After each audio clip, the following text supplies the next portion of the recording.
If you've ever wrestled with cloud networking, you know the pain, right? All the peering, the regions, the complexity. But what if I told you one platform made a core design choice that just makes most of that complexity vanish? Today we're going to unpack Google Cloud's really unique approach to networking. It's a single decision that honestly changes everything, from how you build your apps to how you secure your data. So, here's the plan. First, we're going to uncover the secret sauce behind GCP's global network. Then, we'll see how that becomes the foundation for your own private cloud. From there, we'll start layering on some really modern zero-trust security. After that, we'll connect it all to the outside world. And finally, we're going to build the ultimate digital fortress to stop data theft dead in its tracks. Let's get into it.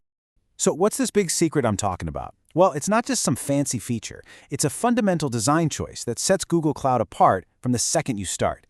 It's an architectural decision that has these massive, massive ripple effects on everything you do. To really get why GCP's approach is so different, you have to start with the question right here on the slide. You see, traditionally, cloud providers built these isolated network islands in each region, and then they made it your job to connect them. But Google, they asked a totally different question. What if you could just skip that step completely? And this slide right here, this just lays it all out. On the left, you've got the old way. Separate, regional networks you have to painstakingly stitch together with peering. It's complex, it's brittle. But on the right, that's the Google way. One global network, by default. Your virtual private cloud, your VPC, isn't stuck in one region. It spans the entire planet. And that one change just obliterates the need for complex peering and totally simplifies how you build global apps. Okay, so a global network sounds amazing in theory, but how does it actually work in practice? Well, Google makes this a reality with two main building blocks: the virtual private cloud, the VPC, and its regional subnets.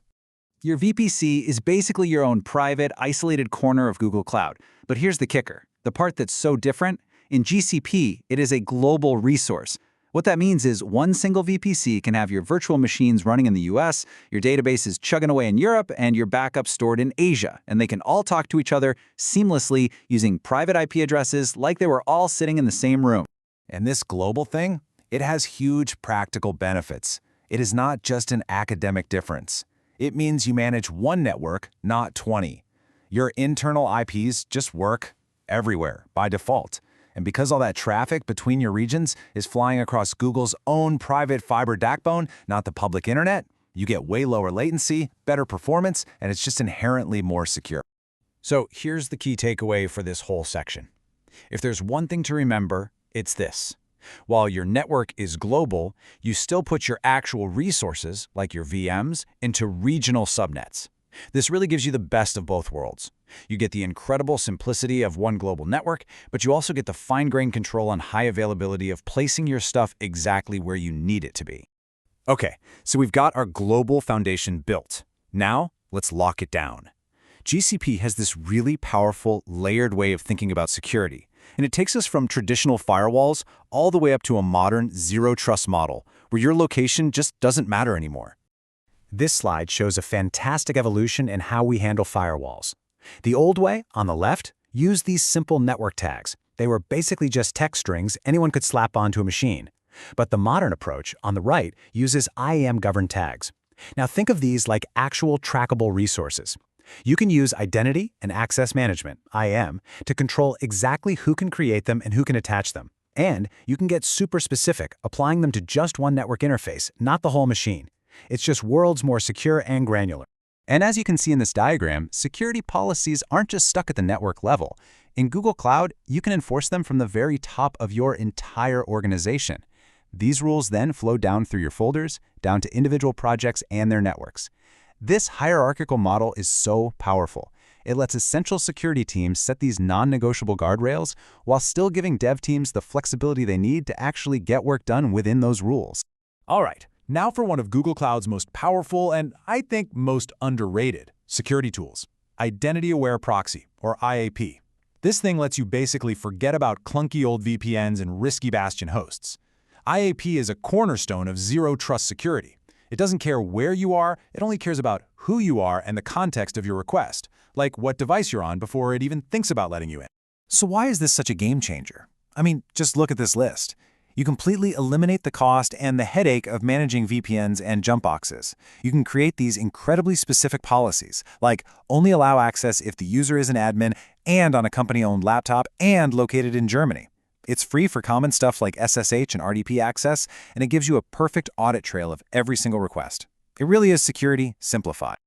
All right, so far we've really focused on building and securing our network inside of Google Cloud. But hey, no cloud is an island, right? So let's look at how we connect our global VPC to the outside world, whether that's your own on-prem data center or maybe just other teams inside your own company. In big companies, managing networking can get chaotic really fast. Shared VPC is Google's super elegant solution to this problem. It lets a central networking team own and manage a main host project. That's where the core network, the firewalls, all that lives. Then, different app teams can deploy their own stuff into separate service projects that just plug right into that managed network. It's a perfect separation of duties, and it's built for enterprise scale from the ground up. Now, for connecting your own data center to Google Cloud, you've got a few key choices, and this table lays them out really nicely. For quick and simple connections, Cloud VPN is perfect. It just runs over the public internet, and you can get it up and running in minutes. For more serious enterprise-level bandwidth, Partner Interconnect lets you hook in through one of Google's many network partners. And for the absolute best performance and reliability, Dedicated Interconnect gives you a direct, private fiber line straight into Google's network. We've now reached the final, and honestly probably the most powerful layer of security in Google Cloud. And this isn't just about keeping attackers out anymore. This is about controlling where your data is allowed to go, even if an attacker already has valid credentials. This is how you stop data exfiltration. And this quote right here, it just nails the problem. Just imagine an attacker steals a developer's login. Even with the right IAM permissions, that person could use those credentials to copy all of your sensitive data from a private cloud storage bucket to a public one. VPC Service Controls is designed to prevent exactly that worst-case scenario. The absolute best way to think about VPC Service Controls is as a digital, invisible fence. You literally use it to draw a secure perimeter around a group of your Google Cloud projects and the sensitive services inside them, like BigQuery and cloud storage. And once that fence is up, data simply cannot leave that perimeter. Full stop. So how does it actually work? Well, it's basically a three-step process. First, you create one top-level access policy for your entire organization. Second, you define your access levels. Think of these as the secure gates in your fence, setting rules like only allow requests from our corporate office IPs.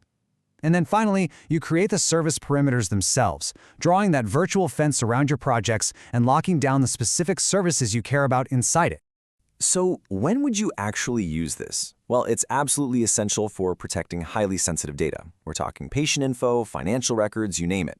It helps you meet really strict compliance standards like HIPAA and PCI DSS. And like we said, it's your last and best line of defense against data theft from stolen credentials. It creates a truly trusted boundary for your most critical data in the cloud. So there you have it. From the amazing simplicity of a global VPC all the way to the ultimate protection of a VPC Service Controls perimeter, Google Cloud gives you a complete and really deeply integrated networking toolkit. The main ideas are simple. Start global by default, secure your access based on who someone is, not where they are, and protect your data with strong, enforceable perimeters. We've shown you the tools. The only question left is, how are you going to use them to build your next-generation secure cloud architecture?